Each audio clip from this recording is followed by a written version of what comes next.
एक तरफ पाकिस्तान की राजधानी इस्लामाबाद में अमेरिका और ईरान के बीच शांति वार्ता विफल हो गई है, तो वहीं दूसरी ओर पाकिस्तान ने सऊदी अरब में अपने हालिया सैन्य तैनाती कर हलचल मचा दी है। पाकिस्तान ने अपने फाइटर जेट्स और करीब 13,000 सैनिकों को सऊदी अरब भेजा है। ये कदम दोनों देशों के बीच हुए एक म्यूचुअल डिफेंस पैक्ट के तहत उठाया गया है। सऊदी अरब ने बताया है कि पिछले साल किए गए सैन्य समझौते के तहत पाकिस्तान ने करीब 13,000 सैनिक और 10 से 18 लड़ाकू विमान भेजे हैं। पाकिस्तान ने अपने सैन्य संसाधन उस वक्त भेजे जब इस्लामाबाद में ईरान और अमेरिकी अधिकारी बातचीत के लिए मौजूद थे। सऊदी अरब के रक्षा मंत्रालय के एक बयान के अनुसार पूर्वी सेक्टर में किंग अब्दुल्ला अजीज एयरबेस पर तैनात किए गए सैन्य दल में पाकिस्तान वायुसेना के लड़ाकू विमान और सहायक विमान शामिल है। सऊदी रक्षा मंत्रालय ने बताया है कि इस तैनाती का मकसद संयुक्त सैन्य समन्वय को बढ़ाना, दोनों देशों के सशस्त्र बलों के बीच ऑपरेशन तत्परता में सुधार करना और क्षेत्रीय साथ ही अंतर्राष्ट्रीय स्तर पर सुरक्षा और स्थिरता को समर्थन देना था। लेकिन पाकिस्तान के पत्रकार मोईद परिजादा ने लड़ाकू विमान और सैन्य संपत्ति भेजने पर देश की सरकार की कड़ी आलोचना की है।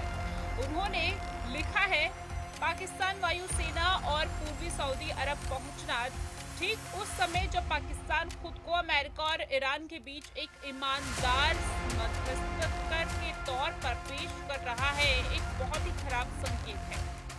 इस्लामाबाद वार्ता नाकाम हो गई है और अमेरिका के साथ साथ ईरानी प्रतिनिधि मंडल भी देश से निकल चुके हैं। ऐसी स्थिति में एक बार फिर से युद्ध की आशंका बढ़ गई है। ऐसे में सवाल ये है कि अगर जंग फिर से शुरू होती है तो पाकिस्तान क्या करेगा? क्या पाकिस्तान अब सऊदी अरब का साथ देते हुए ईरान पर हमला करने के लिए मजबूर होगा?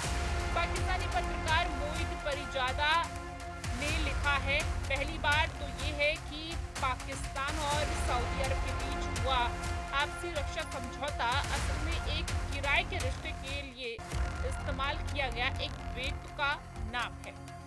वहीं द हिंदू की एक रिपोर्ट के मुताबिक पाकिस्तान सरकार ने के एक अधिकारी ने भी सऊदी अरब में सैनिक और फाइटर जेट भेजने की पुष्टि की है। ये कदम दोनों देशों के बीच हुए रणनीतिक रक्षा समझौते का हिस्सा है, जिसके तहत किसी भी एक देश पर होने वाले हमले को दूसरे देश पर हमला माना जाता है। अंतर्राष्ट्रीय हमलों के विशेषज्ञ मोहम्मद मेहदी ने समाचार एजेंसी को बताया कि पाकिस्तान ने पिछले हमले सऊदी अरब में विमान और सैनिक भेजे थे, लेकिन इस खबर का खुलासा सऊदी अधिकारियों ने अब किया है। उन्होंने कहा कि कम से कम 13,000 पाकिस्तानी सैनिक और 10 से 18 लड़ाकू विमान सऊदी अरब में उतरे हैं। सऊदी अरब में पहले से ही 10,000 सैनिक मौजूद थे और यह व्यवस्था दोनों देशों के बीच हुए रक्षा समझौते के तहत ली है। Team news state.